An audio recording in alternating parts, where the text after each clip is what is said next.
만물을 창조하시고 온 생명을 다스리시는 하나님, 오늘도 저희에게 새로운 하루를 허락하여 주시고 우리의 호흡을 붙잡아 주시니 감사합니다.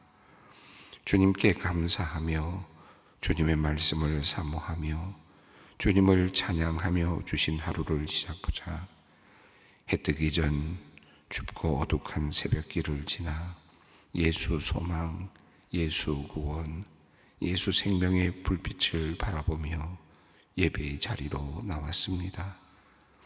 주님, 이 새벽에 우리를 만나주시고 오늘 하루를 또 우리의 삶을 주님의 뜻 가운데 인도하여 주시옵소서.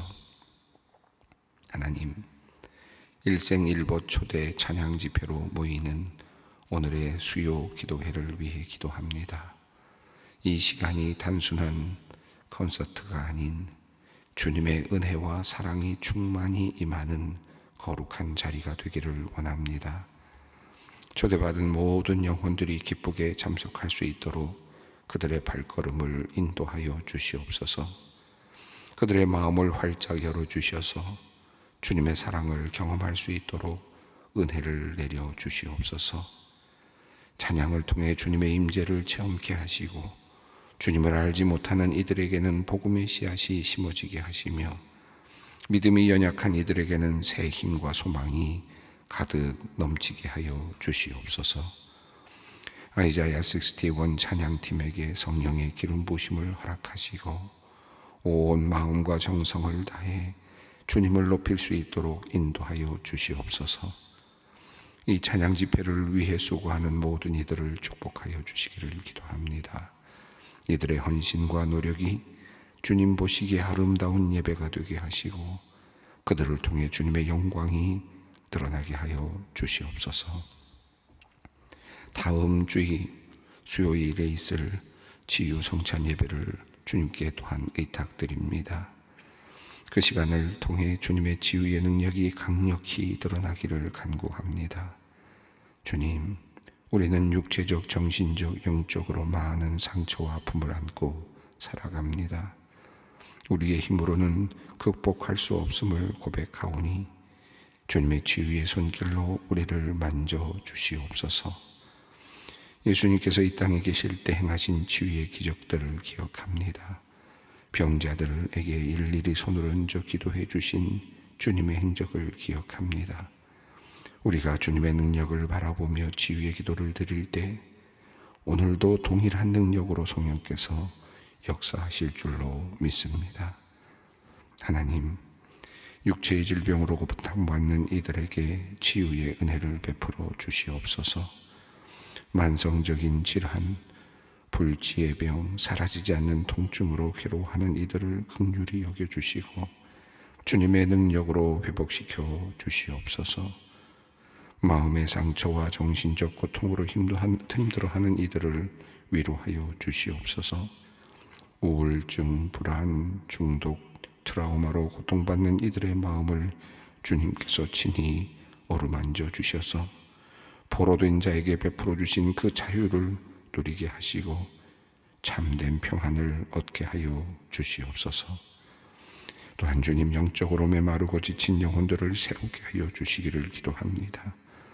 믿음이 약해지고 소망을 잃은 이들에게 성령의 새 힘을 부어주시고 주님과의 관계가 회복되어 영적 기쁨과 열정을 되찾게 하여 주시옵소서. 치유기도회를 인도하는 목회자와 중보 기도자들에게 성령의 기름 부음을 허락하여 주시옵소서. 분별력과 지혜를 주시고 성령의 인도하심에 민감하게 반응하여 주님의 치유의 도구로 온전히 쓰임받게 하여 주시옵소서. 또한 기도에 참석하는 모든 이들의 마음을 준비시켜 주시옵소서. 간절히 사모하는 마음 주시고 겸손한 마음으로 나아가게 하여 주시옵소서. 믿음으로 기도할 때 주님의 놀라운 역사가 일어날 줄 믿습니다. 주님의 치유의 능력을 우리 모두가 보게 하여 주시옵소서. 각자의 필요에 따라 주님의 은혜가 넘치도록 부어지기를 원합니다. 무엇보다도 이 모든 과정을 통해 주님의 이름이 높임을 받으시기를 원합니다.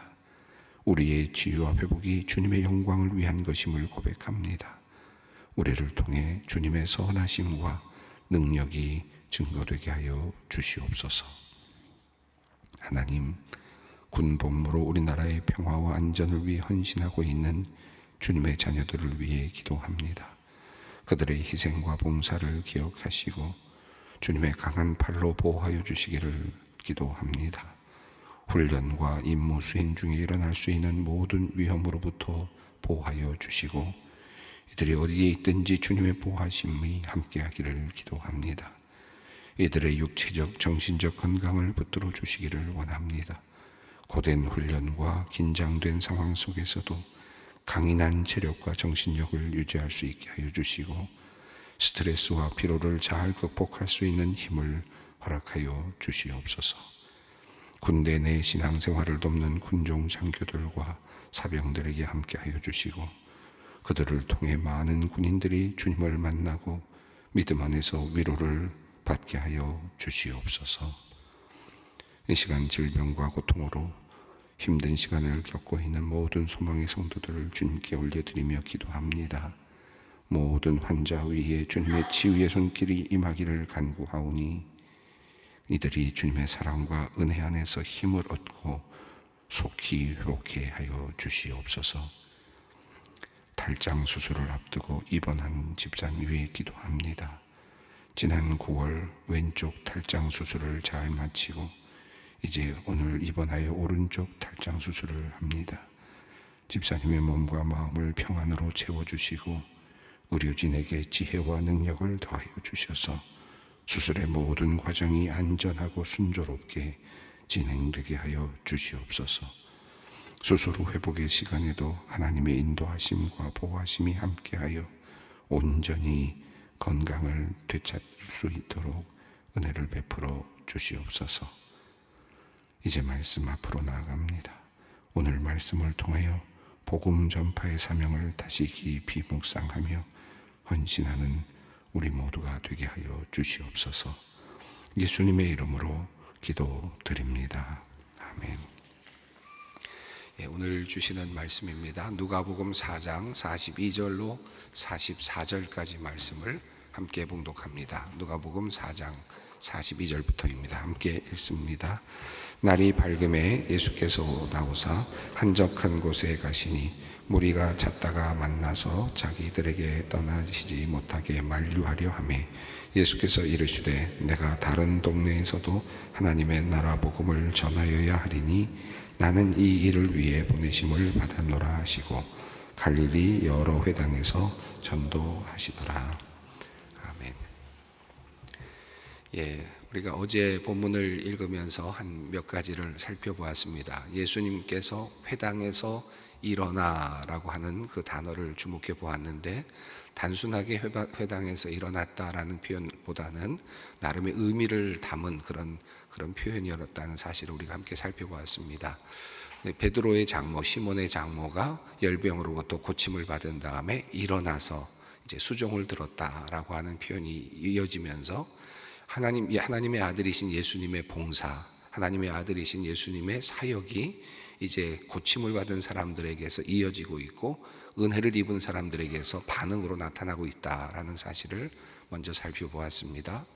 또 한 가지는 예수님께서 이제 공적 사역을 시작하시면서 말씀으로 권위를 지금 찾아가고 계시고 또 말씀을 통해서 권위를 보여주고 계시고 능력을 보여주고 계심을 확인할 수 있었습니다. 특별히 예수님의 말씀은 우선 나사렛에서 회당에서 이 모든 말씀이 오늘 응하였다라고 하는 선언에서부터 이제 공적인 말씀의 사역이 시작이 되었는데요. 그 말씀의 사역이 하나님의 말씀을 해석하고 가르치는 영역에만 머문 것이 아니라 그 말씀의 사역이 이제 치유와 그리고 기적을 일으키는 일에도 이제 사용되고 있다. 또 그것이 연결되고 있다는 사실을 우리가 살펴보았습니다. 예수님께서 꾸짖으셨다라는 표현들을 계속 말씀하고 있는데, 이 꾸짖다라는 말씀은 말씀으로 귀신들이 쫓아나갔다, 말씀의 능력이 귀신을 쫓아냈다는 것이고, 심지어는 우리 어저께 읽었습니다마는 열병도 꾸짖으셨다라고 해서 그 열병도 예수님께서 말씀으로 내보내셨다, 낫게 하셨다, 말씀의 능력을 우리에게 알려주고 있습니다. 예수님의 말씀이 능력으로 나타나는데, 우리에게 가르쳐 주시는 능력이 아니라 예수님의 말씀은 이루어지는 능력이다 라는 사실을 확인하게 됩니다. 이 말씀을 우리가 꼭 기억할 필요가 있는데, 이 부분을 우리가 꼭 기억할 필요가 있는데요, 하나님의 말씀, 특별히 예수 그리스도의 말씀, 이 땅에 오셔서 예수님께서 사역을 시작하시면서 하셨던 이 모든 말씀은 우리에게 어떤 정보를 주거나 가르치는 것도 있겠지만, 그보다 더 중요한 의미, 특별히 누가복음이 우리에게 전하고 있는 이 공생의 초반부터 우리에게 알려주고 있는 예수님의 그 말씀의 모습은 능력이었다. 그러니까 예수님의 말씀은 이루어지는 것이고 예수님의 말씀은 능력이다 라는 사실을 우리에게 보여주고 있습니다. 단순히 가르쳤다, 또는 우리에게 어떤 이해를 할 수 있도록 말씀하셨다, 이런 것보다 지금 누가복음 앞부분에서는 예수님의 말씀은 능력이다 라는 사실을 알려주고 있습니다. 자, 그리고 나서 예수님의 말씀이 능력이면서 꾸짖으심만으로도 열병을 쫓아내실 수 있음에도 불구하고, 어제 본문에서 예수님께서는 누가복음에 처음 나오는 내용이고 또 안수라는 개념으로는 신약 성경에 드물게 나오는 그런 모습인데, 예수님께서 손을 얹으시고 기도하시고 고치셨다. 말씀의 능력만으로도 모든 것이 가능하셨을 텐데, 예수님께서는 손을 얹으시고 기도하셨다, 고쳐주셨다라는 표현을 우리가 읽었습니다. 40절 어제 본문이죠. 근데 거기에 일일이 한 사람 한 사람 모두 예수님께서 그렇게 하셨다라는 그런 말씀이 나옵니다. 이 말씀은 예수님께서 말씀의 능력을 가지고 계실 뿐만 아니라 말씀으로 모든 것을 하실 수 있음에도 불구하고 예수님께서 육체로 오셔서 우리를 일일이 육체로 만나 주셨다는 뜻 아니겠습니까? 한 사람 한 사람을 가볍게 여기지 아니하시고 한 사람 한 사람에게 안수하여 주시고 한 사람 한 사람을 고쳐주시기를 원하셨다. 예수님의 지극한 사랑과 관심을 우리에게 보여주고 있습니다. 그 예수님께서 우리와 함께 하신다라는 생각을 하면, 또 오늘도 우리와 함께 성령으로 함께 하신다라고 생각을 하면, 그 예수님의 말씀의 능력, 우리 예수님의 말씀의 능력이 성경을 통해서 우리에게 지금까지도 우리에게 전해지고 있는데, 이 예수님의 말씀의 능력은 단순한 어떤 정보가 아니라 하나님의 능력이다라는 사실, 그리고 예수님께서 오늘도 나와 같은 사람에게 그냥 지나가지 아니하시고 나를 안수하시고 일일이 고쳐주시기를 원하신다라는 사실을 생각하면서 묵상을 하게 됩니다. 자, 우리가 지금 가버나움이라고 하는 동네에서 예수님의 사역을 쭉 살펴보고 있는데요, 이 가버나움에 들어오셔서 회당에 들어가셨다가 그리고 지금 베드로 시몬의 장모의 집을 들어가셨다가 지금 그곳에서 지금 고치시는 일을 하셨고, 많은 사람들이 그곳으로 몰려오면서 많은 사람들을 고치시는 일을 하셨습니다. 그리고 이제 오늘 본문을 보면 예수님께서 이제 그곳을 또 나오십니다. 나오셔서 한적한 곳으로 가셨다라고 하는 내용이 나오고요, 짧은 42, 43, 44절이지만 예수님께서는 또 한적한 곳에 계시다가 다른 동네로 가셨다라고 하는 내용이 43절에 나오고, 그리고 또 갈릴리 여러 회당에서 전도하셨다라고 하는 내용이 나옵니다. 자, 그러니까 예수님께서 지금 이동의 경로를 지금 보여주고 계시고, 또 성경은 그 사실을 우리에게 분명하게 알려주고자 노력하고 있습니다. 자, 그리고 또 하나는 시점의 차이가 나타나고 있는데, 회당으로 들어오신 다음에 예수님께서 어떻게 하셨는지, 회당에 들어오신 다음에 그날은 안식일이었다, 시점을 그렇게 알려주고 있죠. 안식일이었고, 그리고 안식일에 예수님께서는 성전에서 가르치셨다, 회당에서 가르치셨다라고 말씀하고 있고, 회당에서 가르치실 때 그곳에서 귀신 들린 사람, 귀신을 쫓아내시는 일을 하셨다는 내용이 나왔고요. 그리고 나와서 예수님께서 회당에서 일어나셔서 베드로 시몬의 장모의 집으로 가셔서 열병을 꾸짖으시고 또 고쳐주셨다. 이 모든 것들이 다 안식일에 있었던 일들이죠. 그러니까 그리고 나서 그 시점을 분명히 하기 위해서 해가 질 무렵쯤에 라고 해서 우리가 어저께 읽었습니다. 그러니까 안식일에 예수님께서 그 모든 일들을 하셨다. 사실 안식일에 그와 같은 일을 하는 것은 지금 유대인들에게는 금기시되던 그런 상황이었는데 예수님께서는 도리어 포로된 자에게 자유를 주겠다라고 하는 그 말씀, 주의 은혜의 해를 선포하게 하겠다. 이 은혜의 해란 말은 하나님의 은혜의 해니까 안식년, 또 안식의 해, 안식과 관련이 된다면, 자, 안식일에 예수님께서 안식을 관련해서 지금 선포하시겠다라고 말씀하시면서 쉬는 것이 아니라 고치시는 능력으로 지금 일을 하고 계시는 것을 지금 보여주고 있고, 그 흐름이 지금 숨겨져서 흘러가고 있는데 나중에 이제 그 문제가 이제 돌출이 됩니다만은 여기서는 아직 그 문제가 돌출되진 않았지만 이미 예수님께서는 안식일에 은혜의 해를 선포하시면서 이 포로된 자에게 자유를 선포하는 일을 지금 예수님께서 일을 하고 계십니다. 안식일에 하고 계셨다는 것을 우리가 보여줍니다. 자, 그런데 해가 질 역쯤 되니까 그때에서야 사람들이 몰려 나왔습니다. 왜 그랬습니까? 지금까지 많은 유대인들은 안식일에는 그런 병군을 고치거나 하는 일을 하지 못하니까 지금 마음이 약하니까 그들은 지금 소문만 듣고 기다리고 있었던 거죠. 안식일이 끝날 때쯤 되니까 그들은 지금 몰려왔습니다. 그리고 예수님께 고쳐달라고 그렇게 간청을 했을 겁니다. 예수님께서 일일이 그들에게 손을 얹으시고 지금 고쳐주시는 장면이죠. 그리고 귀신들을 쫓아내시고 또 병들을 꾸짖으시면서 예수님께서 사역을 하신 내용이 어제 본문 마지막 부분이었습니다. 자, 그리고 나서 오늘로 넘어오는데 오늘 본문은 날이 밝음에로 시작이 됩니다. 42절 말씀을 읽습니다. 날이 밝음에 예수께서 나오사 한적한 곳에 가시니 무리가 찾다가 만나서 자기들에게서 떠나지 못하게 만류하려 하매. 날이 밝았다는 말씀을 보면 예수님께서 수많은 병자들을 고쳐주셨는데 거의 밤새도록 고쳐주셨다라는 그런 느낌이 들지 않습니까? 예수님께서 그 밤에 어두움이 있는 그 시간인데 어둠의 시간, 그 사람들이 많이 몰려 나오니까 병자들 그리고 귀신 들린 사람들 이런 사람들이 몰려 나오니까 예수님께서 일일이 그들을 모두 한 사람도 빠짐없이 안수하시고 그들을 고쳐주셨습니다. 날이 밝을 때까지 예수님께서 아마 그렇게 하신 것 같습니다. 예수님의 사역이 밤에 이루어졌습니다. 이 어두움 속에서 이루어졌는데 예수님의 빛이신 예수님께서 그들을 고쳐주시고 해방시켜주시고 고쳐주시는 그런 일들을 하셨음을 성경이 그 짧은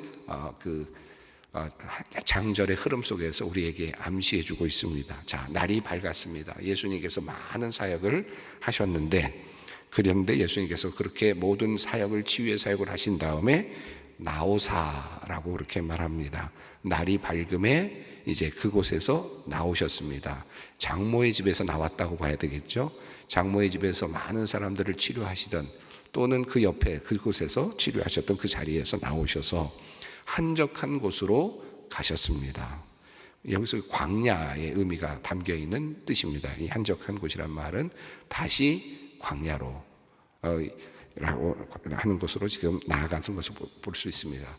예수님께서 이렇게 나가셨는데 마가복음 같은 경우는 기도하러 나가셨다라고 해서 그 목적을 보다 더 분명하게 하고 있는데 여기서는 그냥 한적한 곳으로 나가셨다라고만 되어 있습니다. 무리가 찾다가 만나서라는 말을 보면 상당히 많은 시간을 찾았다고 보여집니다. 예수님께서 그러니까 숨으신 겁니다. 사람들과의 단절의 시간을 가지시고 홀로 계시는 시간을 가졌습니다. 자, 예수님께서 한적한 곳으로 가셨던 이유는 뭘까요? 예수님께서 놀라운 기적을 보이셨는데 그런데 한적한 곳으로 가신 이유는 마가복음이 말하는 것처럼 기도하러 가셨다라고 하는 그 말씀이 우선적인 이유일 가능성이 높겠습니다. 자, 이제 하나님과의 관계, 사람들을 열심히 또 긍휼을 베풀면서 긍휼 사역을 하시면서 고치신 이후에 예수님께서는 이제 하나님과의 관계를 다시 확인하고 하나님과의 기도를 하기 위한 아버지와의 교제를 위해서 한적한 곳으로 갔다라고 그렇게 볼 수 있겠죠.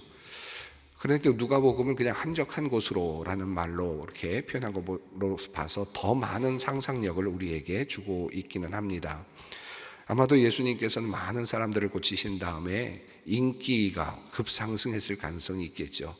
놀라운 그런 기적들이 일어나면서 또 하나님 예수님의 권위가 아주 높이 그렇게 평가되었을 거고, 많은 사람들이 경탄하고 예수님을 따라가려고 했을 겁니다. 그 뒤에 나오는 것을 보면 예수님이 그 장소에서 떠나지 못하게 하려고 하는 것을 보면, 또 예수님을 막 찾아 나섰던 것을 보면 수많은 열광적인 팬들이 있었다. 갑자기 예수님을 향한 열광적인 팬들이 있었다라고 볼 수가 있겠습니다. 자, 이렇게 갑자기 예수님의 어떤 그 인기라 그럴까요? 예수님을 향한 어떤 열광적인 모습이 나타나자 예수님께서는 그것을 끊어내려고 노력하시는 것으로 보여집니다. 한적한 곳으로 가셔서 그 모든 것으로부터 단절된 시간을 가지려고 노력을 하십니다.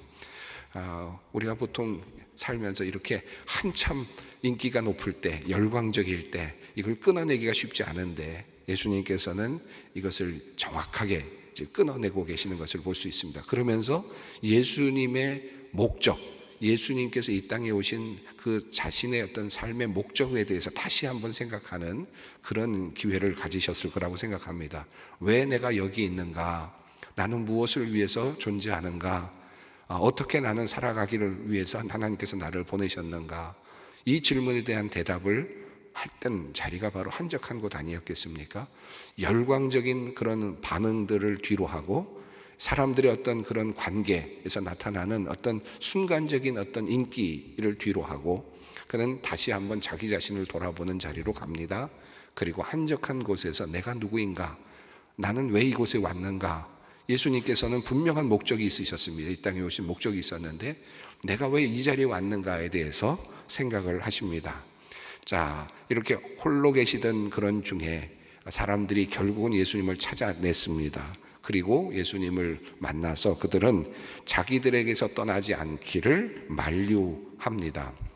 이 만류하는 내용을 보면 이 앞선 나사렛에서의 반응하고 완전히 반대 개념으로 이렇게 그런 모습을 볼 수 있죠. 나사렛에서는 이 요셉의 아들이 아니냐 라고 말하면서 그를 사실 무시하게 되고 결국은 그를 쫓아내는 이제 그런 장면이 나오는데, 예수님을 몰아내는 장면이 나왔는데, 예수님은 어떤 곳에서는 그 응대를 받지 못했고 환영을 받지 못했고, 또 어떤 곳에서는 과도하게 환영을 받으셨습니다. 예수님께서 지금 기적을 보여주시면서 많은 사람들을 고쳐주시자 사람들은 예수님을 떠나지 못하게 합니다. 그 이유는 예수님의 능력을 계속해서 받고 싶었겠죠. 예수님으로부터 은혜를 입고 싶었겠죠. 예수님이 우리를 위한 예수님이 되기를 원했을 겁니다. 그래서 예수님을 떠나지 못하도록 만류하였습니다. 자, 근데 예수님께서 하시는 말씀입니다. 43절 함께 읽습니다. 예수께서 이르시되 내가 다른 동네들에서도 하나님의 나라 복음을 전하여야 하리니 나는 이 일을 위해 보내심을 받았노라 하시고.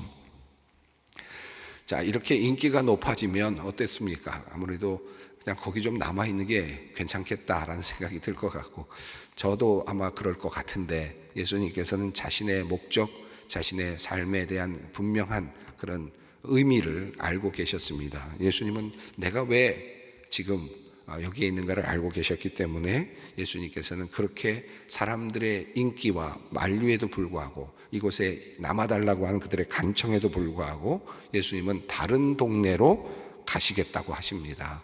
하나님의 나라 복음을 전하여야 한다. 내가 다른 동네에도 하나님 나라의 복음을 전하여야 하리니 나는 이 일을 위해 보내심을 받았노라 라고 이렇게 말합니다. 내가 보내심을, 나의 소명, 내가 해야 되는 일, 이 일은 가버나움이라고 하는 동네 사람들만 구원하고 가버나움이라는 동네 사람들만을 위해서 온 것이 아니라 나는 다른 동네에 가서도 같은 해방, 같은 자유, 같은 하나님의 역사를 이루어야 한다. 이것이 내가 받은 소명이다 라고 하는 그런 자의식을 가지고 있습니다. 얼마든지 환영받는 그곳에서 예수님이 그냥 남아 계시면서 작은 동네의 왕처럼, 작은 동네에서 인기 있는 그런 사람처럼, 스타처럼 그렇게 계실 수도 있었을 것 같은데, 예수님께서는 분명하게 자기 의식을 분명하게 갖고 계십니다. 나는 다른 동네에 가서도 복음을 전하여야 한다. 어떤 동네에 가면 배척을 받을 것이고 어떤 동네에 가면 또 환영도 받을겠지만 예수님은 이 일을 위해서 보내심을 받았다라고 그렇게 말씀하십니다. 아마도 가버나움의 동네 사람들은 예수님을 나만의 예수님으로 붙잡아 두기를 원했을 겁니다. 나만의, 우리들만의 예수님, 가버나움만을 위한 예수님, 가버나움의 영웅 예수님을 붙잡아 두기를 원했을 것 같은데 예수님은 그것을 거부하십니다. 그리고 모든 동네로 가야 한다. 이것이 내가 받은 사명이라고 말씀하시면서 또 전도의 길을 지금 가고 계십니다. 예수님이 어떤 분이신가? 예수님은 지금 이 일을 통해서 또 다른 내가 누구인가에 대한 확신을 갖고 계시고 그것을 표출해 내고 계십니다. 사탄과 마귀가 너를 위하여 떡을 만들어 먹어라, 돌로 떡이 되게 하라 라고 말하면서 예수님을 유혹했을 때 예수님께서는 하나님의 말씀, 그러니까 우리가 떡으로만 사는 것이 아니다, 하나님의 말씀으로 산다라고 말씀하시면서 예수님께서는 단호하게 내가 가지고 있는 능력을 나를 위해서 사용하지 않겠다라고 하는 그런 분명한 그런 소명의 의식을 가지고 보여주셨습니다. 자, 그리고 또 오늘도 마찬가지죠. 이 오늘 본문도 가버나움에서 붙잡는데 가버나움의 영웅이 될 것인가, 가버나움에서 내가 그곳에서 환영받으며 살 것인가. 예수님은 그런 질문에 대해서 나는 그렇게 보냄을 받지 않았다 라고 또 자의식을 분명하게 하십니다. 그리고 이제 다른 동네에 복음을 전하기 위해서 어렵지만 힘들지만 그 길을 가십니다. 그래서 44절 함께 읽습니다. 갈릴리 여러 회당에서 전도하시더라. 여러 곳을 다니시면서 예수님께서는 복음을 전하시고 가르치시고 그리고 기적을 베풀어 주시면서 많은 사람들에게 하나님 나라의 복음, 하나님께서 이 땅에 예수를 통하여 자유를 주시기를 원하신다는 사실을, 그리고 참된 은혜를 베풀어 주시기를 원하신다는 사실, 눈먼 자들을 다시 보게 해주시기를 원하신다는 사실을 알려주고 계시고 그 일을 예수께서 하시기 위해서 오셨다는 사실을 증명하시면서 여러 곳을 다니셨습니다.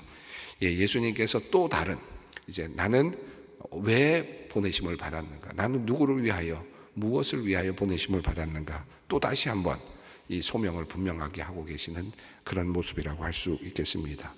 일일이 손을 얹어서 또 고쳐주시는 예수님, 그러나 그곳에서만 머물지 아니하시고 또 다른 곳으로 가셔서 또 그들을, 또 예수님을 찾아오는 사람들에게 또 일일이 손을 얹어서 또 안수하시고 고쳐주시기를 원하시고 전도하시기를 원하시는 예수님, 그 예수님이 나까지 찾아오셨다, 나에게까지 찾아오셨다.